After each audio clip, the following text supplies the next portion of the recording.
There are meetings that aren't loud or explosive, yet they make you feel something that goes beyond logic. When two awakened souls truly recognize each other, there are no fireworks, no drama, only a strange stillness, as if the whole world pauses for a moment. They don't meet because they are empty, nor because they need to be saved. They meet because they have already found themselves, and in the other's gaze they recognize a reflection of that truth. Most relationships begin from a place of lack. People seek each other to fill a void, to be validated, to escape loneliness. But awakened souls are different. They do not look for someone to complete them, because they know they are already whole. When they meet, they don't say, "You make me feel complete," but simply, "I see you." No games, no roles, just two people seeing each other without needing to hide. Carl Jung once said, "The meeting of two personalities is like the contact of two chemical substances. If there is any reaction, both are transformed." And that is exactly what happens here. Not an eruption of desire, but a refinement of awareness. They do not fall in love. They rise together in consciousness. They do not cling. They do not make grand promises. They simply walk side by side, two free beings who know who they are, choosing to be together, not out of need, but out of desire. In that gaze, there is no question of, do we belong to each other? Only the simple recognition. We were one once, and now we are just meeting again. In that moment, love is no longer a reactive emotion, but a pure presence where two consciousnesses recognize each other and quietly smile. Part 1. Human love and the love of awakened souls. Most people enter love not because they are ready to love, but because they cannot bear the emptiness inside themselves. Since childhood, we are taught that happiness comes from the outside, from success, from recognition, and especially from someone who will understand us, love us, complete us. We grow up believing that if we can find our other half, all wounds will be healed and all loneliness will disappear. And so, most relationships begin with an unconscious contract. I will make you feel worthy, as long as you make me feel loved. At first, everything feels beautiful. There is emotion, passion, promises. But sooner or later, the surface begins to crack. When the novelty fades, the unresolved wounds in each person rise to the surface. One partner feels abandoned when the other becomes busy. The other feels suffocated by always having to reassure their partner. Every gesture, every silence becomes a test. Do you still love me? Do you still need me? And slowly, a relationship born for connection turns into a stage for fear. Fear of loss, fear of being replaced, fear of not being enough. Humans in love are rarely their true selves, not because they are deceitful, but because they are afraid. We fear that if the other person sees the weak, dark, broken parts of us, they will leave. So we wear masks. We pretend to be strong, pretend to be carefree, pretend to be fine. But the more we hide, the bigger the distance becomes. The more we cling, the more freedom fades. Eventually, love turns into a subtle kind of imprisonment. One becomes the savior, the other becomes the rescued, and both end up exhausted. But when two awakened souls meet, everything unfolds differently. They do not seek a half to complete them, because they know they are already whole. They do not need someone to heal them, because they have walked through their own darkness and embraced it. They do not come together to escape loneliness, because they have learned how to rest peacefully within it. From this fullness, their love is no longer a need, but a sharing. When such people meet, there are no psychological games, no strategies to keep the spark alive, no eternal promises. They are simply two individuals who know exactly who they are, choosing to stay near each other because they enjoy existing together. They do not need each other to live, but they want to live honestly beside each other. In their eyes, there is no judgment, only a deep, quiet understanding, as if they see through appearances and personal histories to touch the essence where both belong. They no longer try to control the other's emotions, nor worry about what tomorrow will bring, because they know everything is impermanent. They let the relationship breathe, moving at its natural pace. When distance is needed, they step back without interpreting it as a fracture. When closeness arises, they are fully present without fearing loss. Between them exists a kind of parallel freedom where two souls do not dissolve into each other but grow side by side. Their love lacks the drama of dependency. Instead, it carries the depth of awareness. It is not possession, but allowance. Not, you are mine, but you are you, and I am here. They do not try to change each other because they understand that real love does not love in order to control, but in order to witness. And when love becomes witnessing, everything within it becomes light. There is no right or wrong, no competition, no need for anyone to win. Two awakened souls love like two candles burning in a quiet room, not trying to light each other, but illuminating the space between them. They may speak much or say nothing at all, yet still understand. They may be far away and still connected, because their love does not reside in form, but in the frequency of presence. After someone has journeyed through darkness, abandonment, illusion, and pain, love ceases to be a search. It becomes a natural state of the soul. There, no one rescues anyone, no one owns anyone, only two free beings standing beside each other, not to complete, but to experience life in awareness. Part 2. The moment of recognition, when consciousness looks into itself. The moment two awakened souls meet does not arrive with a lightning strike or a wave of overwhelming emotion. It comes as a deep stillness, an almost sacred recognition. There is no voice in the mind, no question of, is this destiny? Only the feeling, we have known each other before. This is not the familiarity of memory, but recognition at the level of being where one consciousness sees itself in another's eyes. In that instant, time seems to stop. There is no past to analyze, no future to worry about, only the pure, open present. This recognition does not depend on appearance, words, or external similarity. You may meet someone you have never spoken to, but with the first glance, something inside you awakens. A peace mixed with awe spreads through your body as though your soul has heard the call of home. Not the call of desire or possession, but the call of remembering. We were never separate. At that moment, there is no need to prove your worth. You do not have to impress them or wear a polished image. Both of you can sit in silence and still feel complete. That silence carries more meaning than every conversation. Jung once said that when two people meet at the level of consciousness, their souls speak in the language of recognition. This language needs no words. It is transmitted through the eyes, presence, and energy. This recognition is not merely spiritual attraction or higher love.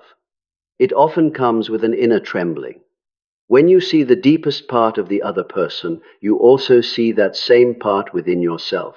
The unaccepted shadows, the wounds you thought were asleep, all are reflected through them like a mirror. But unlike ordinary love, where reflection leads to fear or resistance here, you do not run. You thank the mirror for showing you what needs to be released. This is not romantic ecstasy. It is a rite of awakening. In the other's eyes, you see the higher mind looking back without judgment, expectation, or demand, only pure presence. You begin to understand that real love is not about who you love, but the state of consciousness from which you see someone. This moment may not last long, but it is strong enough to transform the structure of the soul. Some people meet only briefly, exchange a few words, yet the resonance lingers not because of longing, but because it awakened memory within them. And when these two souls truly walk together, they do not begin with "you are mine," but with "I see you." A simple sentence that holds an entire universe of awareness. From that moment on, the relationship is no longer a journey to get to know the other, but a journey to explore consciousness together. Every conversation becomes an expedition into the depths of the mind. Every silence becomes a doorway inward. They no longer speak to fill space, but to listen to the life unfolding between them. The miracle is this. In such a connection, no one has to lose themselves to be loved. Each becomes a space where the other can simply be. One can fall silent, and the other still understands. One can need distance, and the other still trusts. There is no fear of loss, only the trust of awareness. They understand that every soul needs space to keep blooming, and real love is never about holding, only allowing. This moment of recognition is not the end, but the beginning of a new journey, where two souls no longer love to fill emptiness, but love to illuminate. Love is no longer the destination, it becomes the path through which consciousness remembers its truth. We were never to. If you want, I can also rewrite this into a YouTube voiceover script, summarize it for captions, create titles, thumbnail ideas, split into chapters for a long-form video. Just tell me. Part 3. Freedom without possession. When love is no longer a bondage. After that moment of recognition, the first and deepest change in the connection between two awakened souls is freedom. Not the rebellious kind of freedom that says, I'll do whatever I want, but an inner freedom where love is no longer a binding rope, but a space in which both are allowed to be themselves. For them, to love does not mean to own. They don't need to control the other, don't need to know every detail of their day, don't need to force closeness to prove affection. They understand that love can only breathe when there is space, and that space is not a threat, but the condition in which trust can grow. In unconscious love, people often confuse intimacy with control.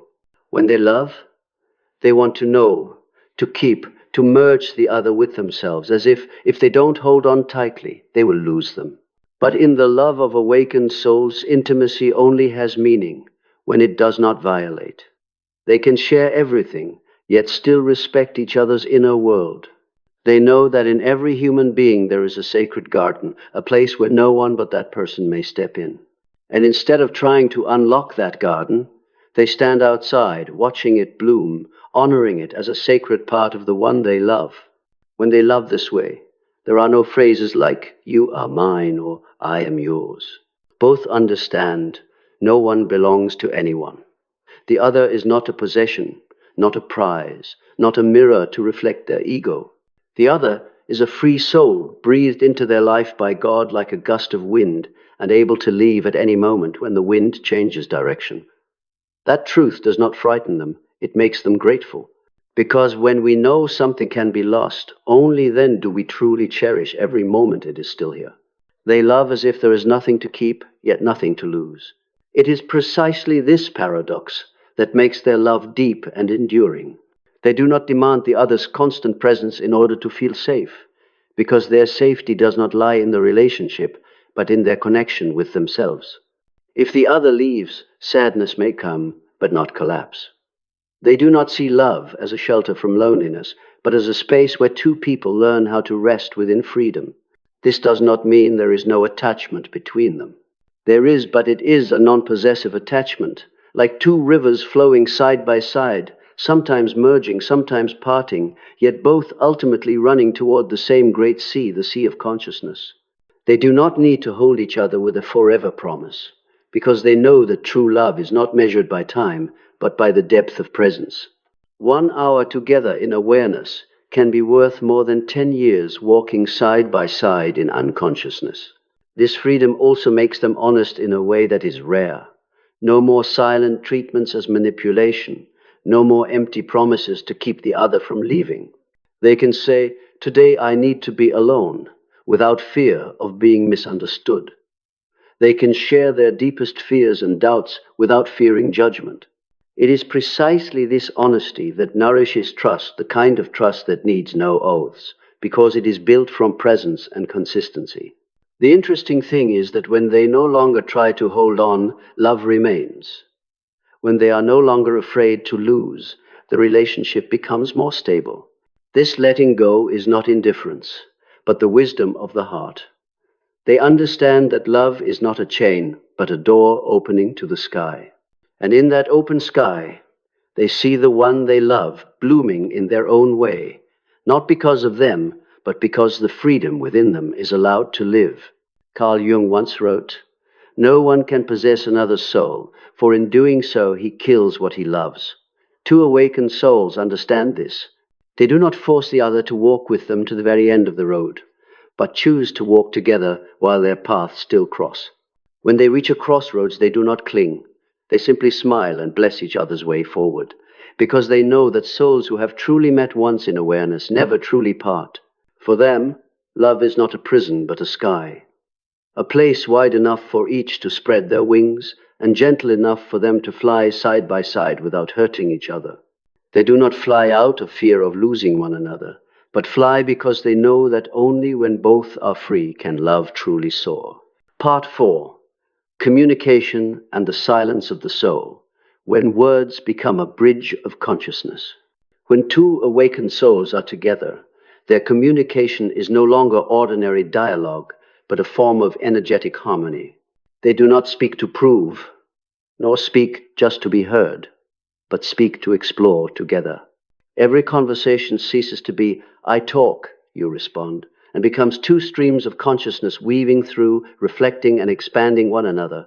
Sometimes just a glance or a breath is enough to express 100 ideas that language cannot touch. They don't use words to gain the upper hand, but to reach the truth. They don't try to persuade. They simply look together into the essence of what is happening.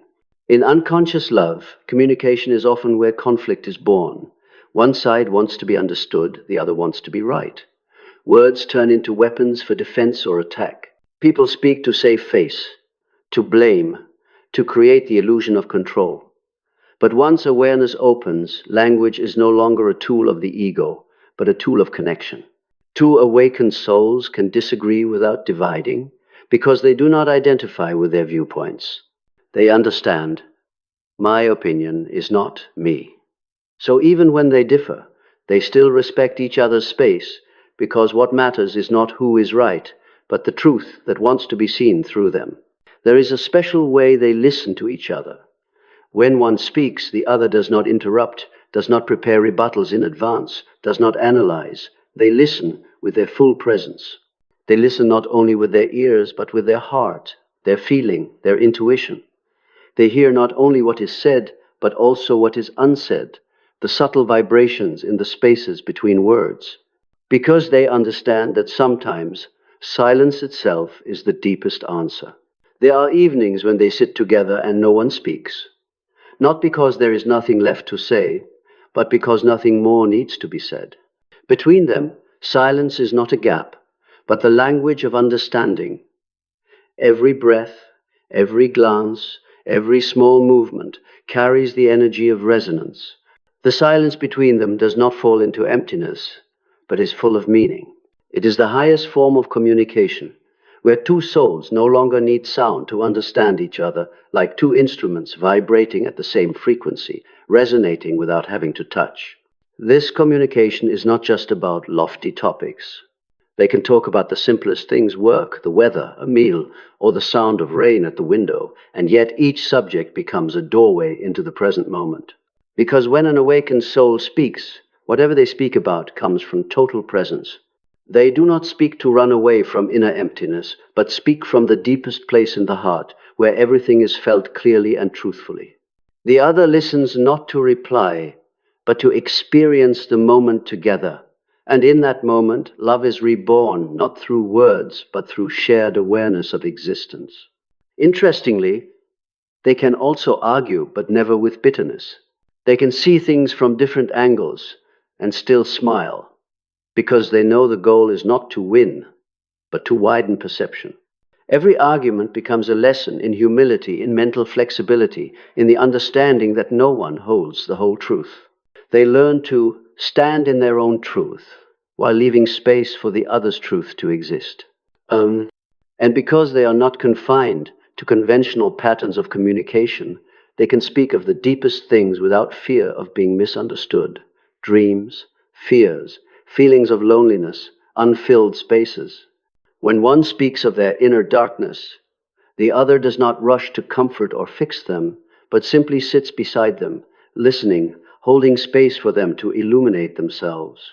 because they understand that real love does not come from helping the other escape their pain, but from allowing the other to feel safe, being themselves within that pain. In their shared silence, something strange happens. The boundary between I and you begins to soften. Sometimes one thinks of something and the other says it out loud. Sometimes they both burst into laughter without knowing why. Their minds seem to pulse in the same rhythm. This is not dependency, but an intermingling of awareness. Like two separate waves arising from the same ocean, they do not try to merge into one, yet naturally sense each other's movement. In the communication of two awakened souls, there are no oaths, but there is truthfulness. No promises, but there is consistency. No strained effort to understand, but there is the quiet understanding of the soul. And that is what makes their bond more solid than any promise. For words can change, but awareness cannot be faked. When two people communicate from awareness, they are not just talking, they are awakening another layer of love together. Part 5. Sacred Intimacy and Facing the Shadow. When love becomes a ritual of healing. In the love between two awakened souls, intimacy is not just physical closeness, but a form of shared meditation, a space where they meet not to satisfy themselves, but to see the true essence behind all layers of identity. When they come close, they bring no expectations, do not play the role of the ideal lover, and do not try to impress. They do not use the body as a tool to reclaim a feeling of being alive, but as a way to express the energy of presence.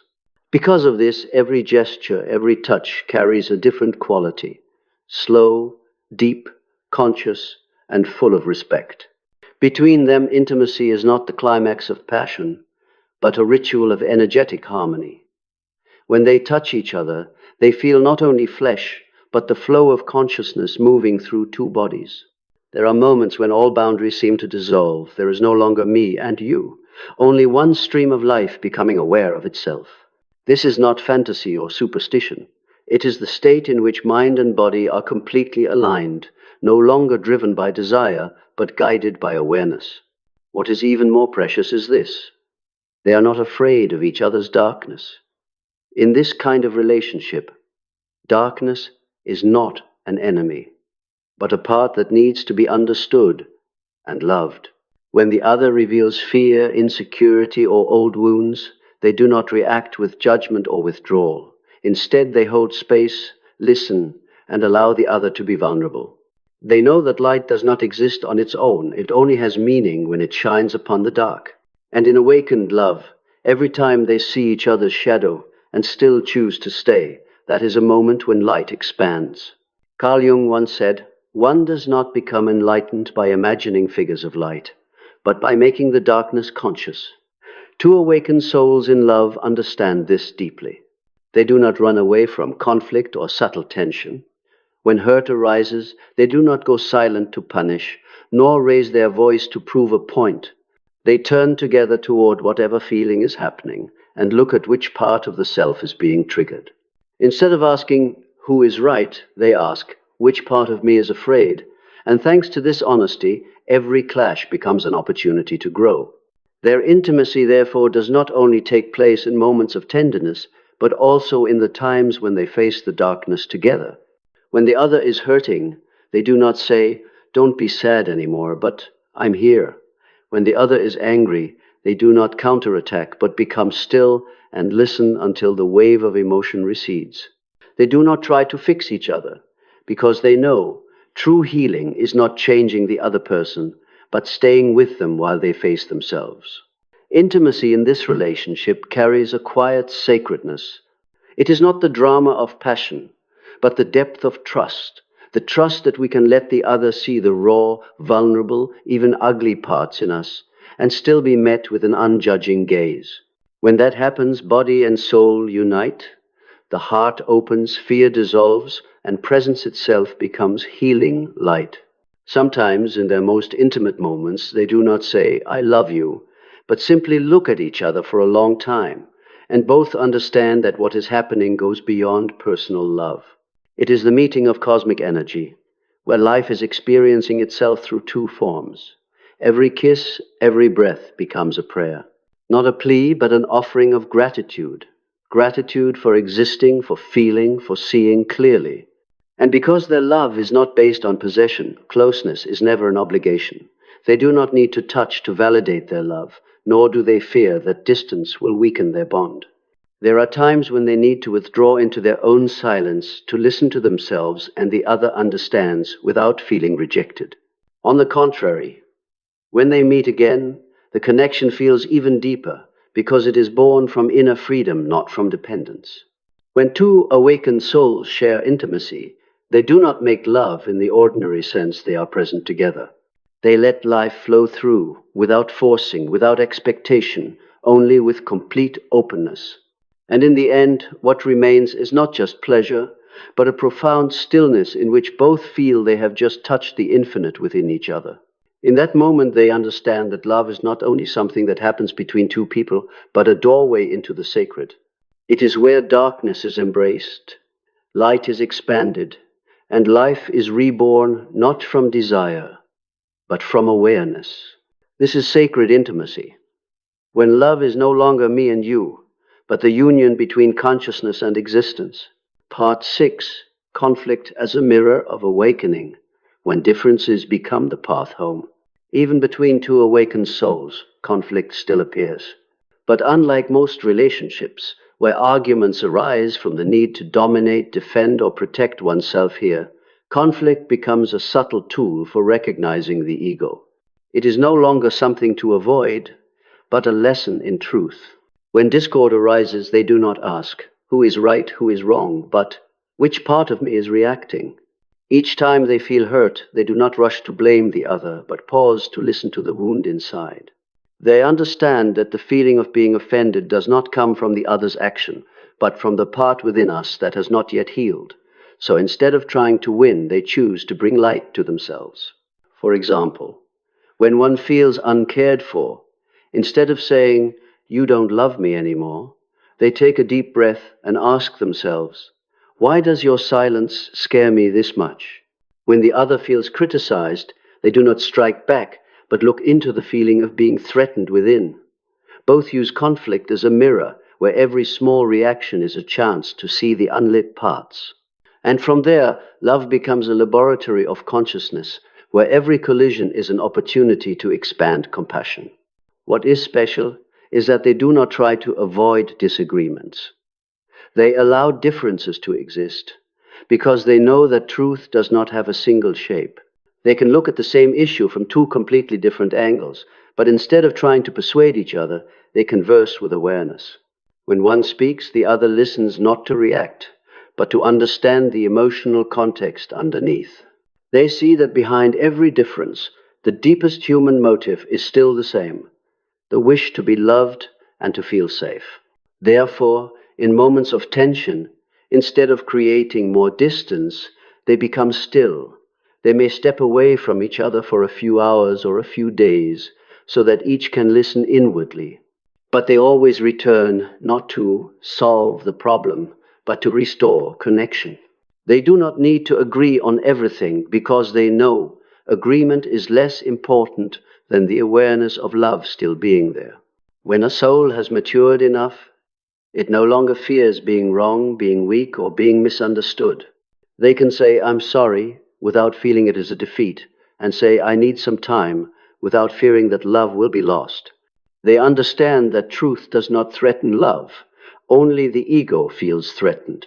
Once the ego is put down, every conflict dissolves like mist under the morning sunday.